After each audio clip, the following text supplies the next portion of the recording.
मित्रों, हर मनुष्य चाहता है कि उसकी मृत्यु के बाद वापस उसे फिर मनुष्य का जन्म मिले, लेकिन किसी को ये नहीं पता होता है कि उसको अगला जन्म किस योनि में मिलेगा या इस जन्म के पहले वह किस योनि में था। मित्रों, आज के इस वीडियो में हम जानेंगे कि कौन से कर्म करने पर फिर से मनुष्य का जन्म मिल सकता है और कौन कौन से कर्म करने पर अलग अलग योनियों में जन्म मिलता है। तो चलिए वीडियो शुरू करते हैं। नमस्कार श्रोताओं, एक बार फिर से आपका हमारे YouTube चैनल में स्वागत है। मित्रों, इस जन्म में मनुष्य योनि मिलने का अर्थ यह नहीं कि अगला जन्म भी इसी योनि में मिलेगा, क्योंकि जीवन मरण और अगला जन्म सब कुछ कर्मों के आधार पर ही तय होता है। लेकिन कई बार गलत कार्य करने वाले यह सोचते हैं कि कोई उन्हें देख नहीं रहा है तो क्या समस्या है। इसी आधार पर कई बार लोग दूसरों को हानि पहुंचाते हैं, कभी बेवजह किसी की हत्या कर देते हैं तो कभी चोरी डकैती या फिर अपनों के साथ धोखाधड़ी। लेकिन क्या आप जानते हैं कि इन सारे कर्मों के गंभीर परिणाम हो सकते हैं। इनके आधार पर सियार, गिद्ध, सांप, गधा और कौंच योनि में जन्म मिल सकता है। तो कर्म थ्योरी के आधार पर कौन से कर्म से कौन सी योनि मिलती है, आइए जानते हैं। एक बार महर्षि वेदव्यास से ऋषियों ने पूछा कि किस कर्म से कौन सी योनि में जन्म मिलता है। तब उन्होंने विस्तार पूर्वक बताया कि जो भी व्यक्ति पराई स्त्री के साथ संबंध बनाता है उसे भयानक नरक भोगना पड़ता है। इसके बाद एक के बाद एक अलग अलग योनियों में भटकना पड़ता है।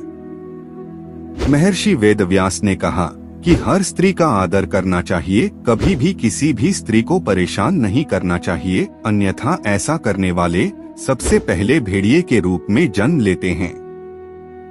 इसके बाद वह कुत्ता बनते हैं, फिर सियार, गिद्ध, सांप, कौआ और बगुला बनते हैं। इन सभी योनियों में जन्म लेने के बाद उसे मनुष्य योनि में जन्म मिलता है। महर्षि ने बताया कि बड़ा भाई पिता तुल्य होता है, इसलिए वह सदैव ही आदरणीय है, कभी भी किसी भी परिस्थिति में उसका अनादर न करें। अन्यथा कौंच नामक पक्षी के रूप में जन्म लेना पड़ता है।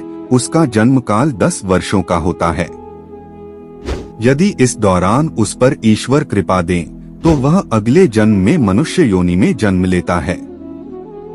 वेदव्यास जी ने बताया कि चोरी करना हमेशा ही गलत है, फिर चाहे वह स्वर्ण हो या वस्त्र, इसके परिणाम भुगतने ही पड़ते हैं।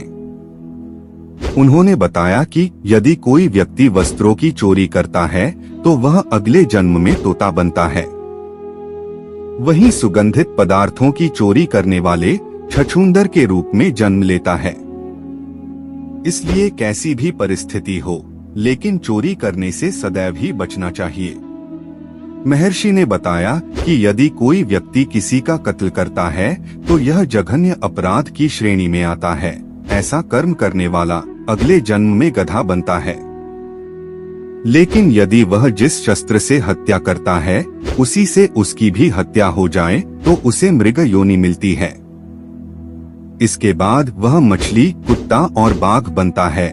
लेकिन इन योनियों में भ्रमण करने के बाद वह मनुष्य योनि में जन्म लेता है। वेदव्यास जी ने बताया कि जो व्यक्ति सदैव दूसरों की मदद करता है, पशु पक्षी और अन्य जीवों पर दया करता है, जरूरतमंदों की मदद करता है और निस्वार्थ भावना से संचित धन का प्रयोग धार्मिक कार्यों में करता है, तो ऐसे व्यक्ति अगले जन्म में मनुष्य योनि में ही जन्म लेते हैं। साथ ही समाज में अच्छे कार्य करके दूसरों को लाभान्वित करते हैं। लेकिन धन के प्रति आसक्त मनुष्य अगले जन्म में सांप योनि में जन्म लेते हैं। तो मित्रों, आशा करते हैं कि आपको समझ में आ गया होगा कि कौन से कर्म करने के बाद मनुष्य को किस योनि में जन्म मिलता है। तो मित्रों, वीडियो पसंद आई हो तो लाइक करके हमारे चैनल को सब्सक्राइब कर दीजिए। वीडियो पूरा देखने के लिए आपका बहुत बहुत धन्यवाद।